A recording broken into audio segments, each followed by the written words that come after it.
Voilà, nous sommes de retour sur le plateau. On va passer tout de suite à quelque chose de super important. Le rendez-vous du mercredi matin de rendez-vous, c'est avec Godlove qui est de l'autre côté. Bonjour à vous, bienvenue. Good morning, so it's nice being here again with you people. Good morning, Calvino. Good morning.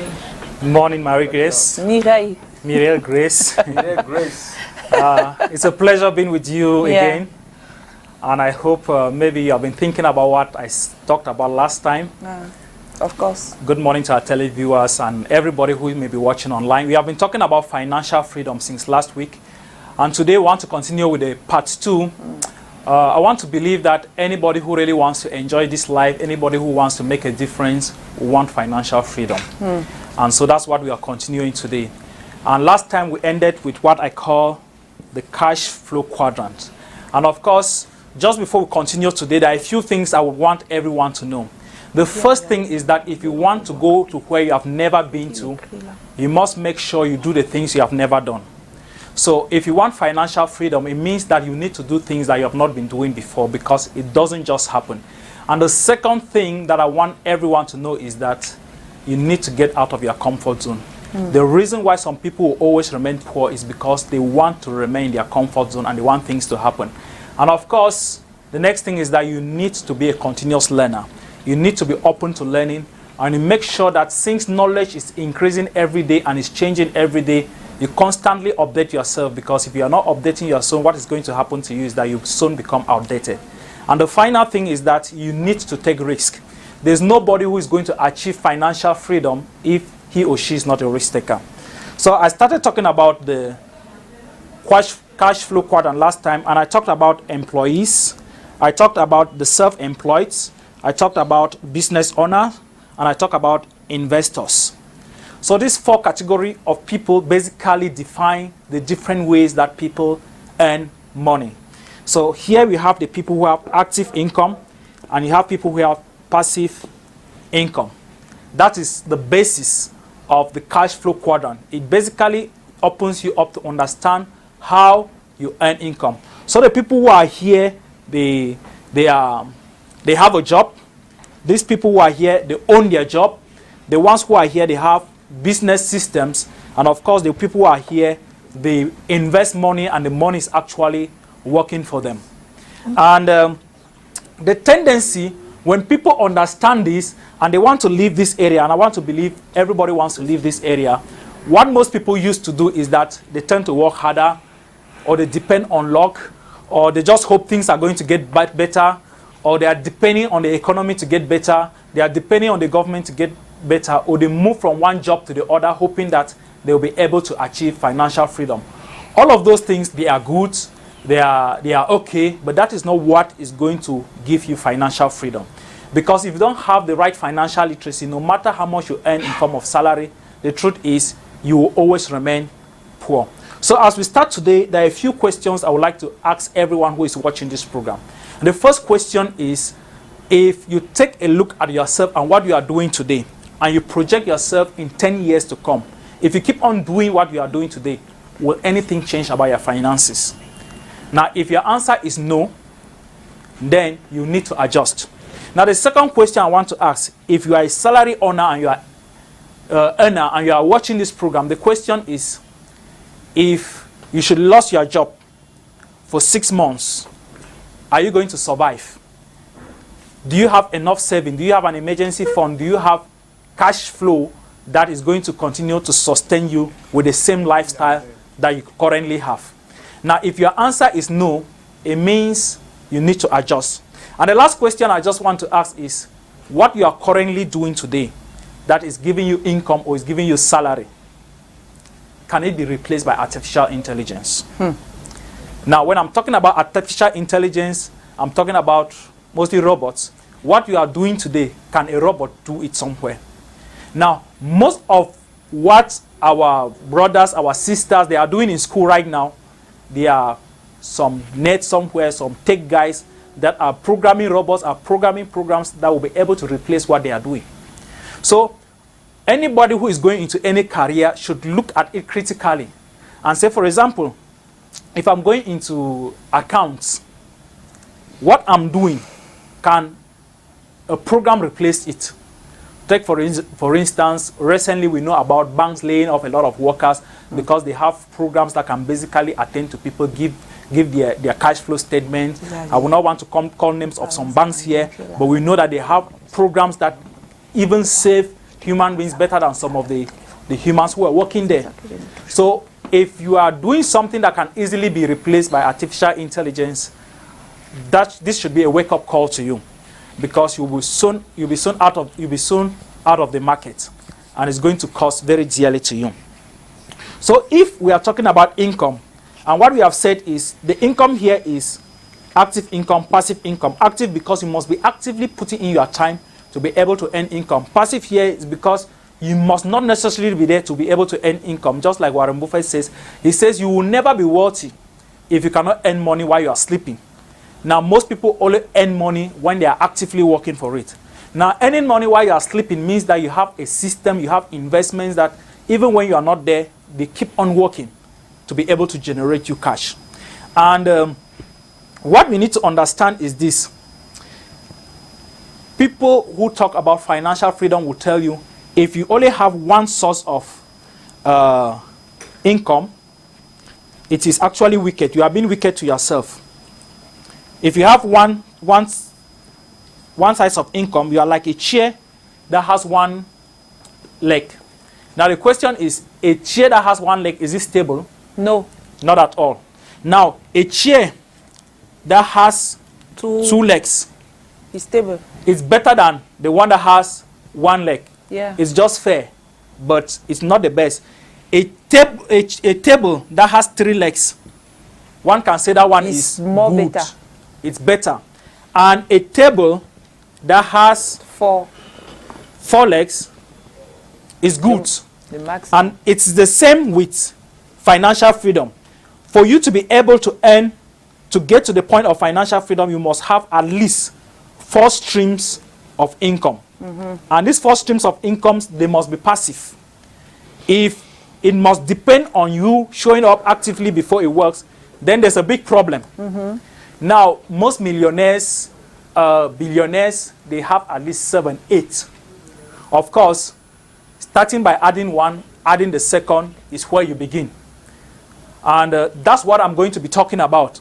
Now, when most people hear that they need to have extra sources of income, what they do is, take for instance, let me say somebody that is a medical, a teacher. Let me take a teacher.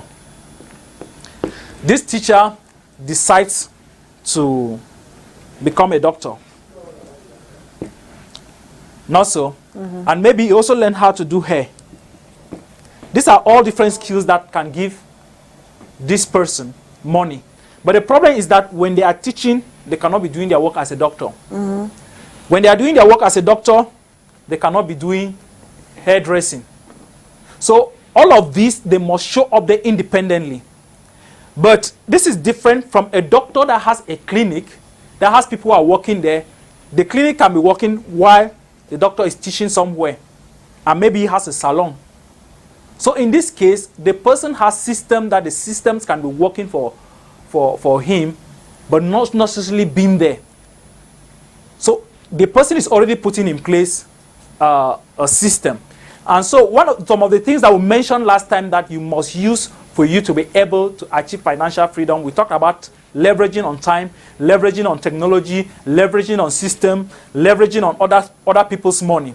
So before you can have passive income, those are the things that you need to be leveraging on.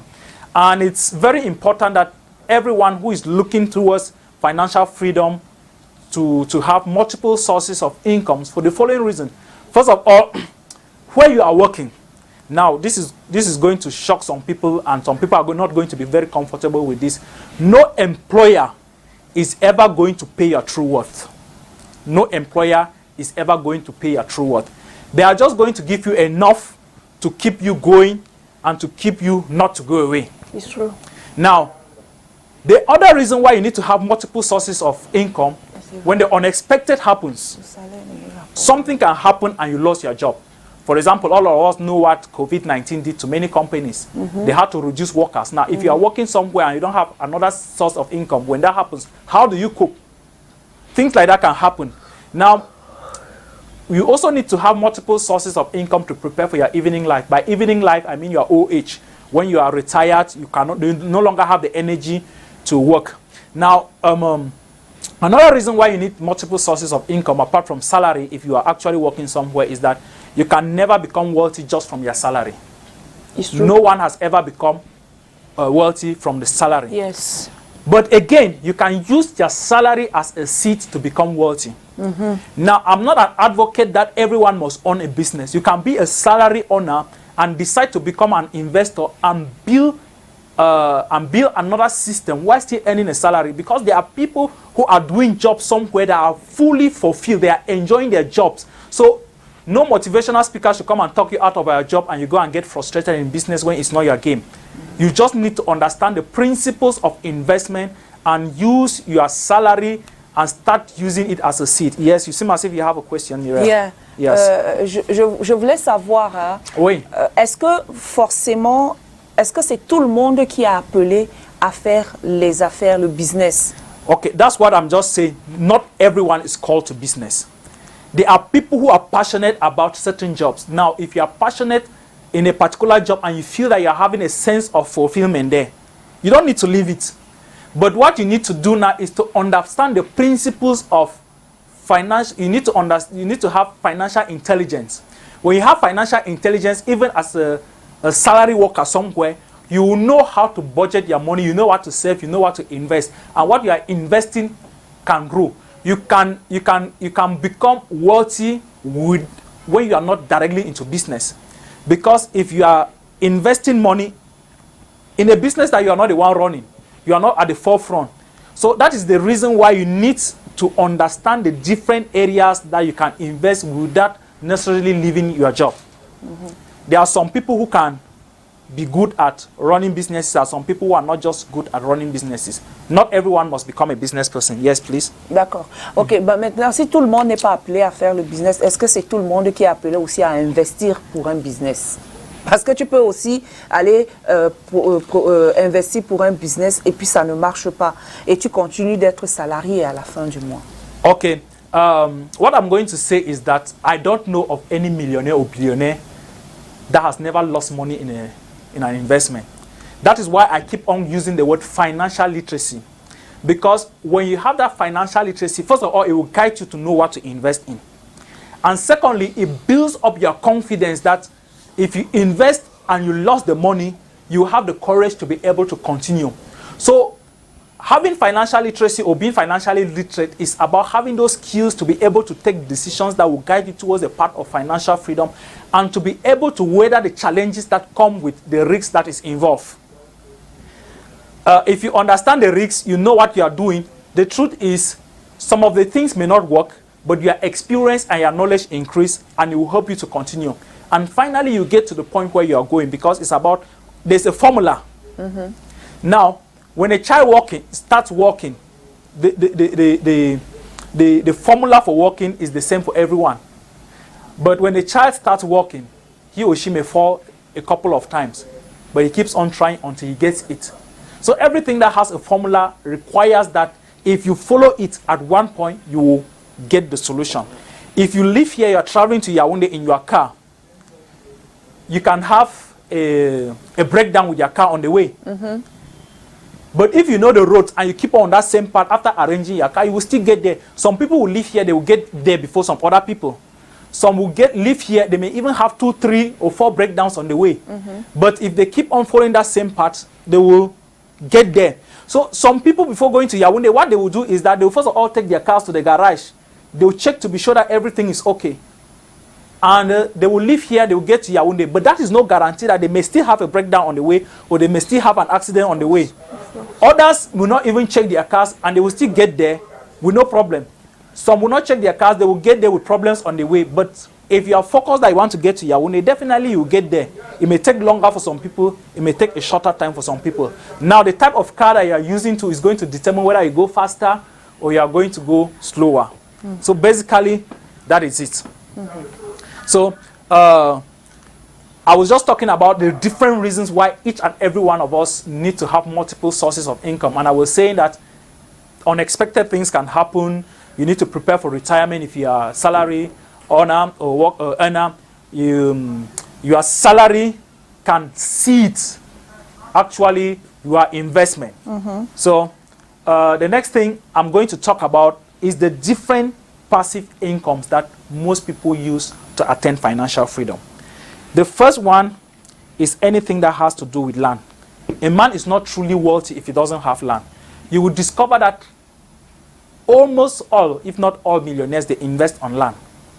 And by land, I mean everything that is on land, everything that is below land, real extents, buildings, and stuff like that. Now, we don't have time for me to specifically go in and give the advantages and disadvantages of each of these. But each of what I'm talking about here has advantages and disadvantages.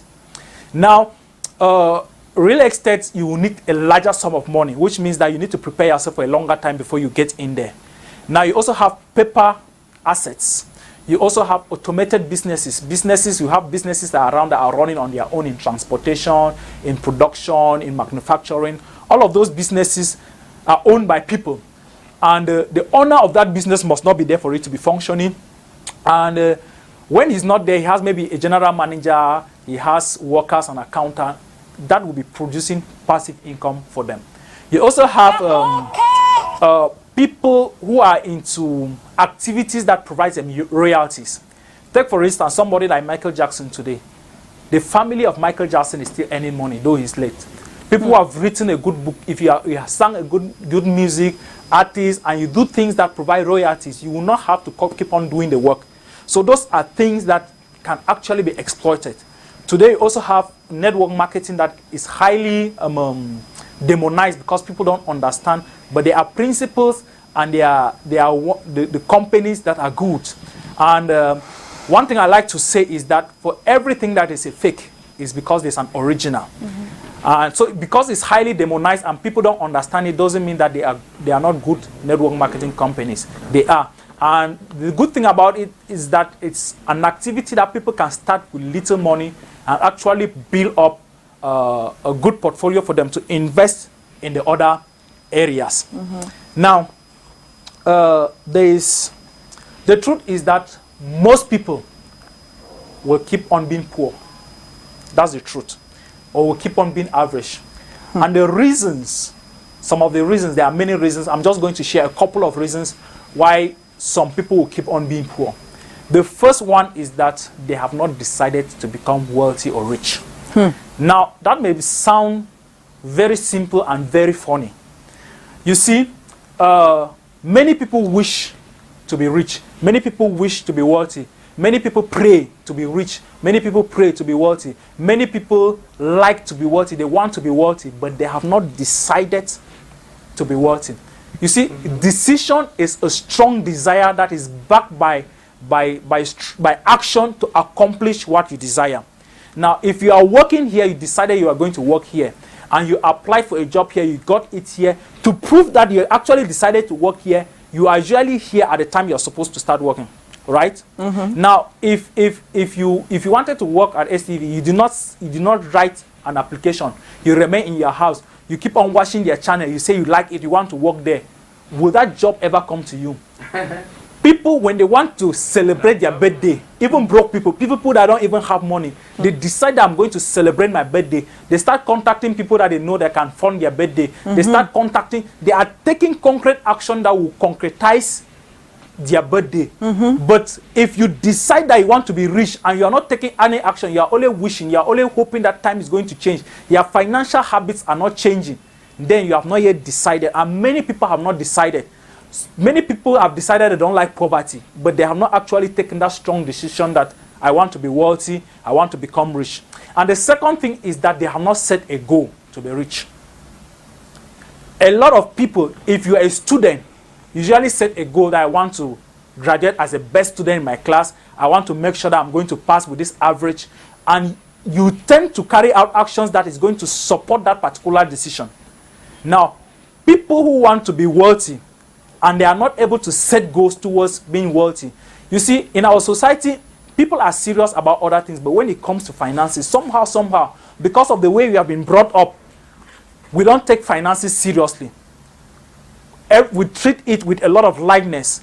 And so when we treat them with a lot of lightness, what happens is we also remain at the level of poverty and being average.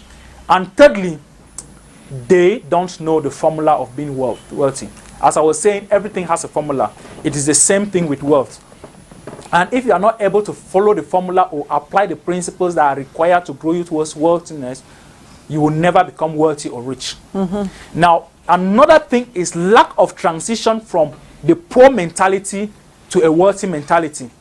The truth is, most of us here in Cameroon, in Africa, and most developing countries, we are grown, they bring us up with a mindset that money is scarce, abundance is scarce, it's difficult to become rich. Everything that is associated to riches has to be mystical, has to be occultic. And so, secretly in our hearts, we wish to have money. But our internal structure has been conditioned to hate money. We have not been conditioned to be able to attract money. And so when we grow up with this mindset, it becomes difficult to actually attract it. I read a story, and it's something that happens everywhere, about this man who was going through India, and he saw an elephant tied to a very small post. And he was like, but why is this elephant tied to this small post? And I can easily remove it and walk away, but it keeps on being there. And the owner of the elephant told him that, look, when this elephant is small, they tie him to this post, and every day it struggles to free itself. But because it cannot free itself, because it's still small, it doesn't have much strength, one day it gives up. And so even when it becomes big, they tie it to it mentally.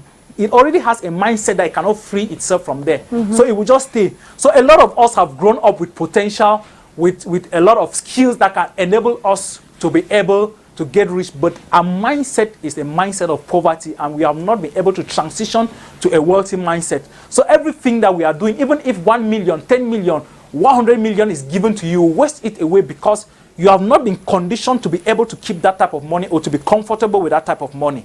And then another element, there are many reasons, is that people are not ready to pay the price. People are used to their comfort zone.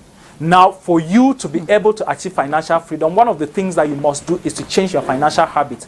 People are used to a certain spending level and they don't want to drop it. I'm going to be talking more about that. And because I talk about mindset, I just want to share some myths, some lies that we have believed while we are growing up. One of them is that money is evil and unnecessary. And these have also been promoted by some religious activists who say that money is the root of all evil. And actually, you will hear some pastors even talking about saying money is the root to all evil.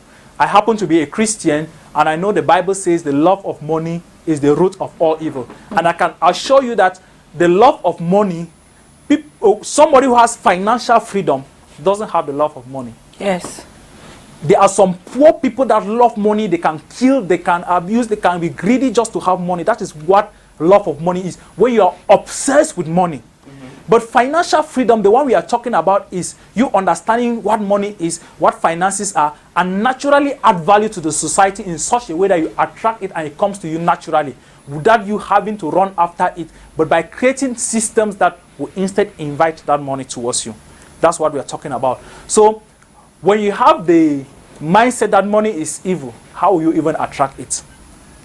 You will tend to treat every person who is rich as a bad person, and you cannot learn from somebody you consider as a bad person.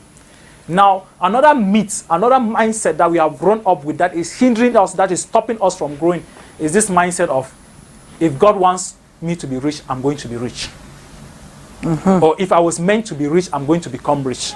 That is a very, very big lie. Now, why is it that you do not get up and you sat in your house? If God wants me to go to work, He will take me to work. Why don't you say that if God wants me to eat, He will give me food? Why do you have to go out of your way, go to the market, buy the food, and come and cook? Everything in life for you, we need to understand that we are responsible for what is happening to us and not leave things to God when God has given us the power to be able to do them.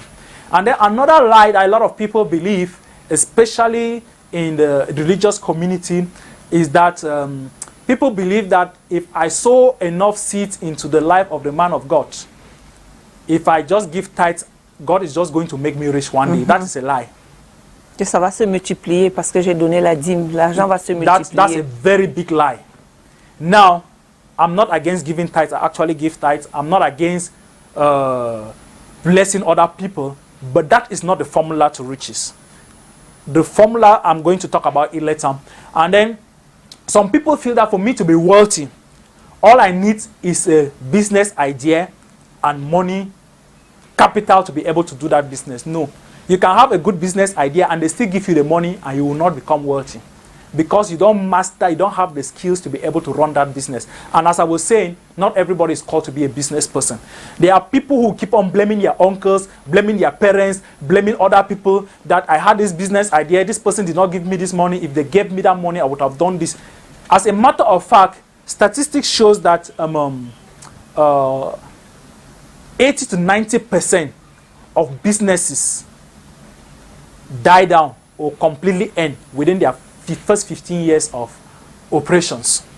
So which means that if 10 businesses start here today, the likelihood is that in 15 years, maybe it's only one that is going to be surviving. Their businesses are created every day, but most of them do not have sustainable model. Maybe the person who created it don't have the skills to be able to run that business. So there are a lot of skills. So when you see somebody and the person is counting money, don't just feel that the person is lucky or maybe it's because the person has this business, that's why it's wealthy. Most of you will be admiring somebody or maybe hating somebody. If they give you that business and that money, you will run the business down. So there are skills that are required for you to be able to manage and run a business. And one other reason, one other problem that we have in our community is what I call the entitlement mentality. A mentality that you feel that the government must do everything for you. The mentality that you feel that your parents should have done this, or the mentality you feel that your rich uncle, the reason why you are not at this level today is because your rich uncle is the manager of a certain company. He doesn't want to employ you. He's a director of the government. If he had if he had given you a job, and so you keep on hating people for nothing instead of tapping into your creativity to be able to add value to the society. I'm not against maybe people helping other people, but until you get up and take responsibility for your own future and your action and stop blaming people, you will never grow. I like what Roland Quemen says in his book, The Impact of One. And thanks to him, some of us who have gone through the Cameroon Leadership Academy, who are passing through this program, I just want to give him a shout out. He's a great mentor, doing a lot of things out there. Roland Quemen talks about the ABC syndrome. The ABC syndrome. He talks about people who are constantly abusing, people who are constantly blaming, and people who are constantly complaining.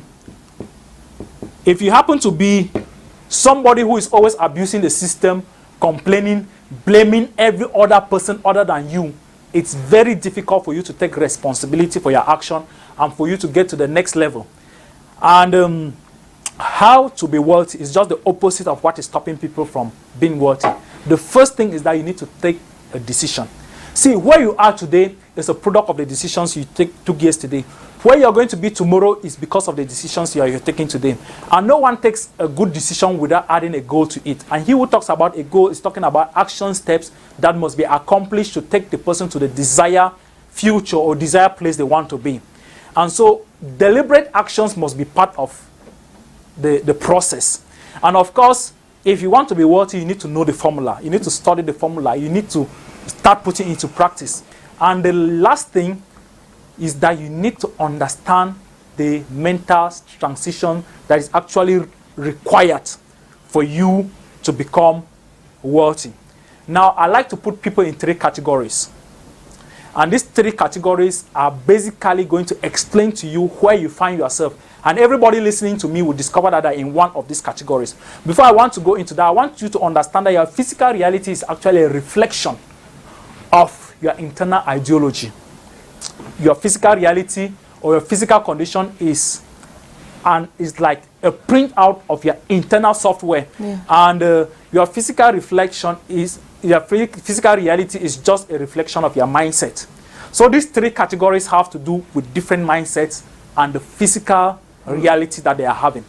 The first category of people are people who have a poor mindset and a poor physical reality.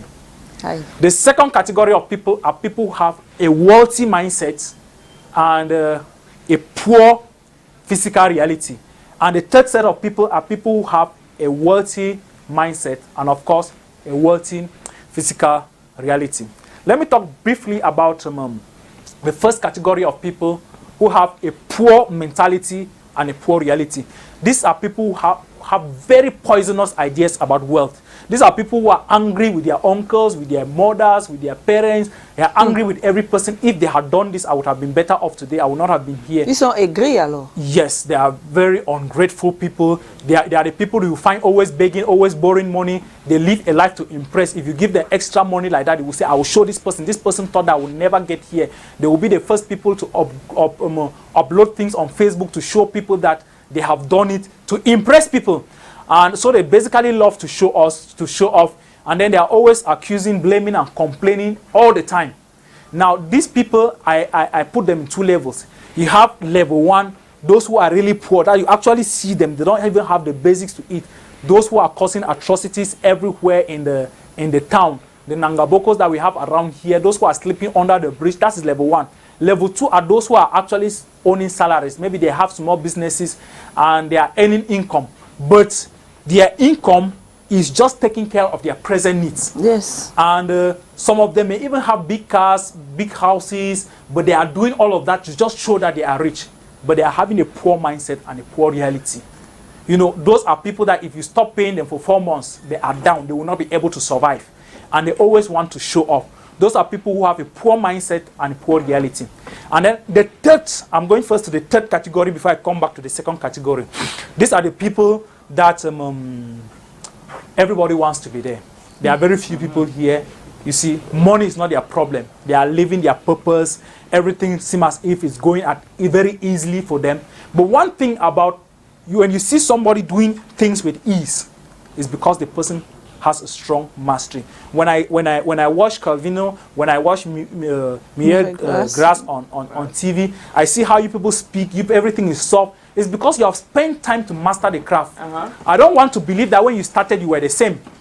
When you started, maybe you were good, you were better than other people, but over time, you have learned things. So when you see people who are already at a level of mastery, it doesn't mean that they were born that way. They have been trained. They have acquired skills that permits them to be able to get to that point.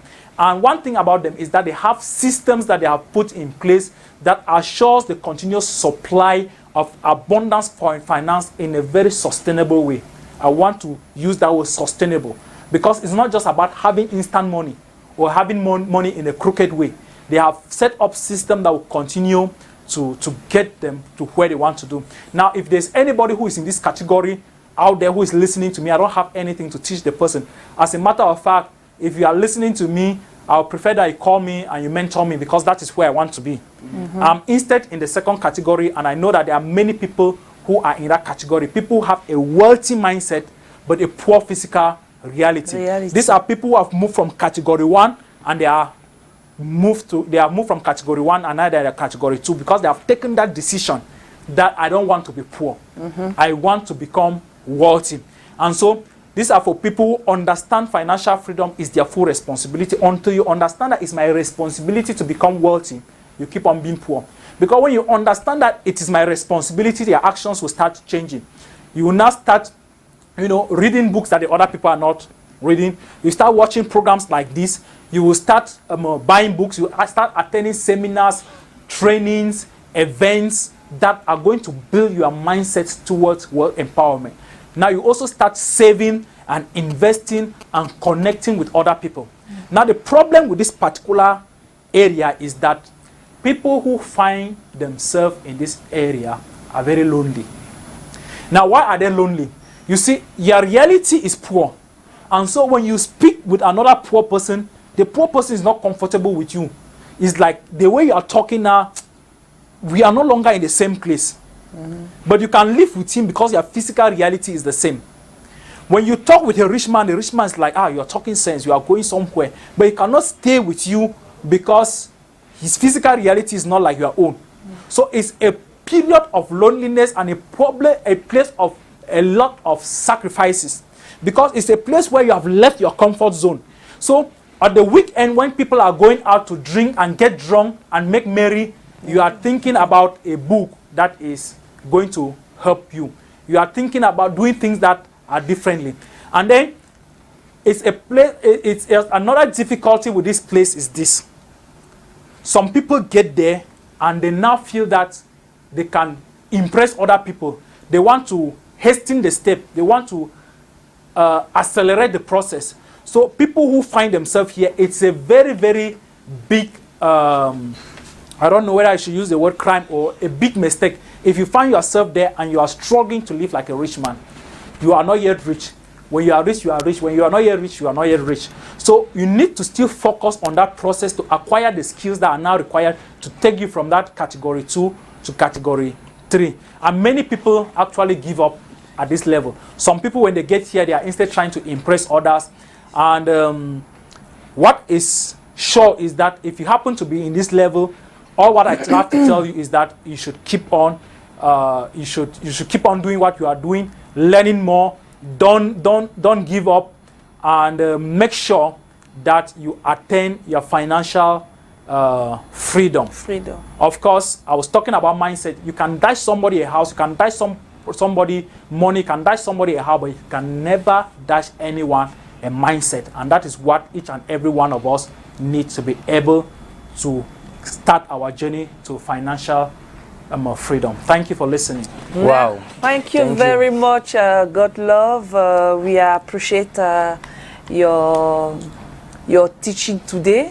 C'était l'école. C'était vraiment l'école. On apprécie vraiment. Et on est très content d'apprendre. C'est vrai que c'est difficile de changer le mindset des gens. Oui. C'est l'exercice le plus difficile même d'ailleurs. Changer la mentalité des gens. C'est pourquoi, pour être riche, ça demande beaucoup de sacrifices. Bien sûr. Beaucoup de sacrifices. Oui. Énormément de sacrifices. Mais ce n'est pas souvent facile. Hein. C'est vrai. Merci beaucoup. Mais c'est possible. Ouais. C'est possible. Il y a un monsieur qui nous écoute, il s'appelle Clovis Photo. Clovis Photo. Oui. Il dit que vraiment, chapeau à toi. La façon dont tu amènes les jeunes à devenir riches, il dit qu'il a été ébloui. Bonjour Clovis Photo. Voilà. J'espère qu'il deviendra finalement riche. Lui, c'est un monsieur, un riche. Il nous a invités au funérailles. C'est dernièrement qu'il a été au funérailles au village. C'est lui qui nous a invités. Voilà. Il a fait un super funéraille de sa maman. Merci la beaucoup. Semaine prochaine, on est ensemble. Oh, bien sûr. Bien sûr, of course. On parlera d'un autre... Toujours la troisième partie, je veux parler de budgeting. Budgétisation. Et la différence entre les riches et les pauvres. En tout cas, on va toujours continuer avec la mentalité, le mindset, parce que c'est toute une grande école. Tous ces 3 semaines, je ne vais même pas toucher 1/10. Ouais. Mireille Grace, vous êtes synchro hein, en plus. En bleu. Yes. Voilà. It's a very big, and I think in January I have an 8-hour class, money mastery. Just talking about money, what you can do to plan your year, how to be able to save, how to be able to become a winner, and all of that. Those are things that will help young people to be able to take charge of the economy. It's not, a lot of people want to go over there because the grass is green, but some people pay the price. Why don't we also stay here and pay the price to have a better Cameroon? That's what I believe. Ce sera donc quand pour vous avoir, on fait comment? Pour avoir, mon numéro c'est 679 11 23 39. 679 112339, so that you can get information about the trainings that we do, about the empowerment programs that we have for young people, what we are doing to be able to change the status quo, to make sure that all of us as a society can advance. Because success, if one person succeeds, that's not success. Success is when we succeed together. Yes. Voilà, merci beaucoup en tout cas Godlove. On va se retrouver la semaine prochaine avec vous, hein. Donc c'est pas rentré dans les oreilles de sourds. Et nous serons avec vous demain pour une autre édition de The Rendez-vous. Nous vous attendons pour le 4e épisode de la semaine. Alors, on vous souhaite une très bonne journée, bon appétit. Merci à vous aussi Godlove. Mireille Grace, on se dit à demain. À demain. Allez, portez-vous bien. Nous étions en direct de Douala. Ok, merci. À la prochaine.